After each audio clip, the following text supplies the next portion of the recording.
Hey guys, it's Lauren, and about like 20 years ago I made a video and I was like, okay, I'm moving in about a week. If you want to see a video about me moving, like this video and I'll get to that. So I'm finally getting to that. Yeah, so if you don't know, I moved from across the country to Toronto. So that's where I'm living now, and I'm going to school and all that stuff. Okay, so a lot has happened since then, and I basically wanted to focus on like the actual aspects of moving because that was a horrible mess. So I'm going to start from like the day I left, which was August 8th. And I was flying to Toronto, and my whole family was coming with me because we have family in Toronto, and our other family was going to Toronto to visit them. So we were just gonna get everyone together, and they would have helped me like move my bags and stuff because I had a lot of stuff to move. My family doesn't travel like as much as I do, but they travel enough to know what time you should leave for the airport, or so I thought. So my mom asked, she was like the night before, she's like, okay, so our flight leaves at 7:40, when should we leave for the airport? Like 6:45? And the airport's like probably like half an hour, 35 minutes away. And I was like, no. We have to leave, if we have to be at the airport an hour before the flight leaves, and even that is pushing it. We are going to have to leave like half an hour before that. So she's like, okay, what about 6:15? And I was like, okay, let's try it. My dad was like showering at 6:15 and we kept pounding on the door and we're like, we gotta go to the airport. But the thing is, even when he got ready, we still had to do stuff because the night before, my brother baked apricot almond scones for his friends. I don't even want to touch on the apricot almond scone thing because I don't know either. So we had to drop all of these apricot almond scones. My brother's 16 years old. Like, we had to drop his apricot almond scones off for his friends in their mailboxes before we could make our way to the airport. We probably left around 6:30. And then my brother's like, Kate, let's drop off these scones. And I was like, no. So we dropped off all these scones. Again, I don't even want to talk about this. So finally he gets in the car. We make our way to the airport. My dad drops my mom, my brother, and I off at the thing, and he goes to park the car. So we get to the check-in thing, and I'm like, they're not gonna let us check in. And my mom's like, it's okay, I checked us in early last night. We get there, and we were printing off the tags to do the thing for the bags. And then she was looking at us and she's like, no, not all of you are checked in. Only Lauren is checked in. And I was like, how did that happen? So I think my mom, because she booked me a one-way ticket and she booked the rest of my family like a round trip because they were all coming back and I was staying here. There are different classifications of tickets. She must have only checked me in somehow and didn't realize.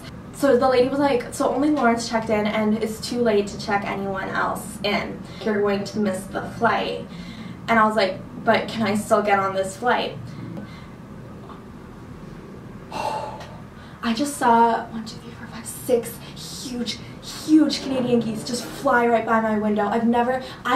We don't have Canadian geese where I'm from. Like, I don't know if you know, but they're like birds, but like the size of a bed. It's ridiculous. They're huge.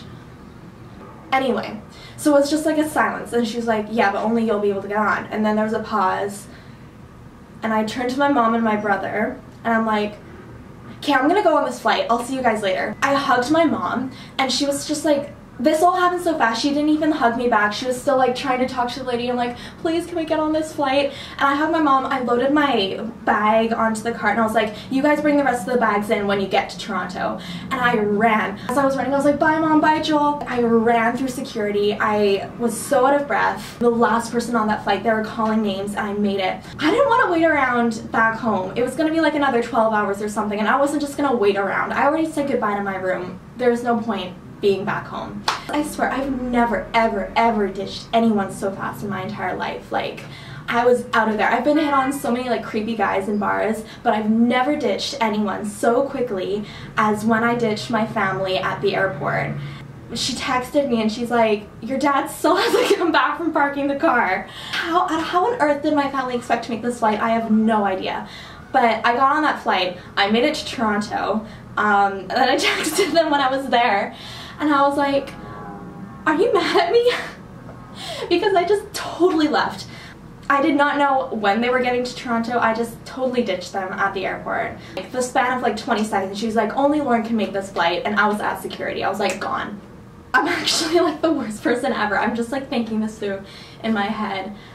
Should I even upload this? This makes me look so bad. My family stayed in Toronto like, I don't know, a week and a half, and then they left.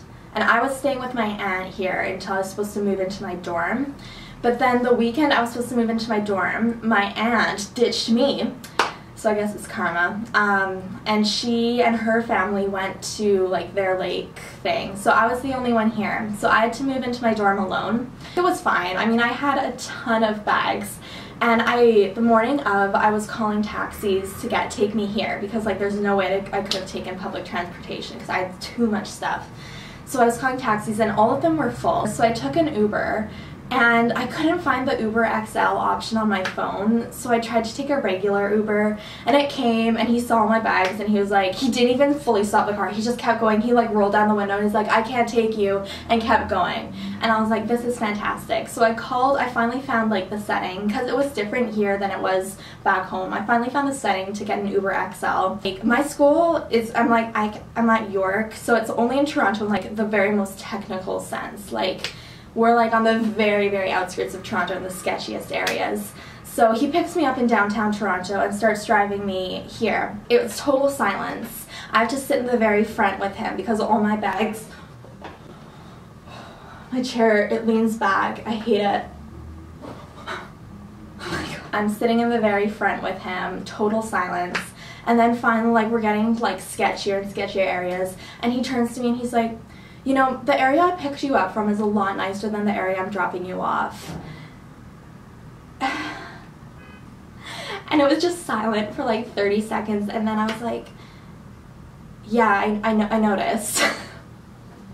When he picked me up, I don't think he realized I was moving, and I was moving by myself. Like, I had no one, no friends, no family, no one to help me move. Like, we were getting closer and closer to the university, and I could feel like the tension building up in the car as he realized that I had literally no one to help me. I was moving away and just no one cared to help me. And like, that's not true. So I would say like no one cared to help me, because I mean like just no one could. It got more and more awkward as we got like to the door of the university.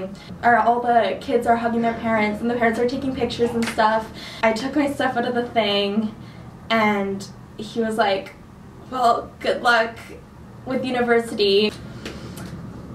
Alright, I'm gonna go catch my next ride. So anyway, I am here.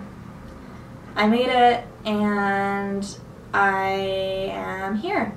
I miss my dog. Like, that's like the hardest part about moving. My mom keeps sending me pictures of him though, and what a guy. I miss that dog so much.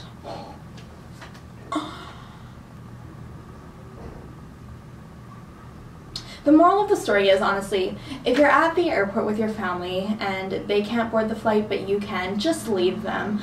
It won't be worth just hanging around back home for another 12 hours. And I'm ultimately happy with that decision, as awful as a person that makes me. Alright guys, soon I want to make a dorm tour thing, so keep your eyes out for that. Hit subscribe and hit the bell is something I hear a lot of other YouTubers say, but I don't fully understand what that does. But I'm gonna say it, so do that.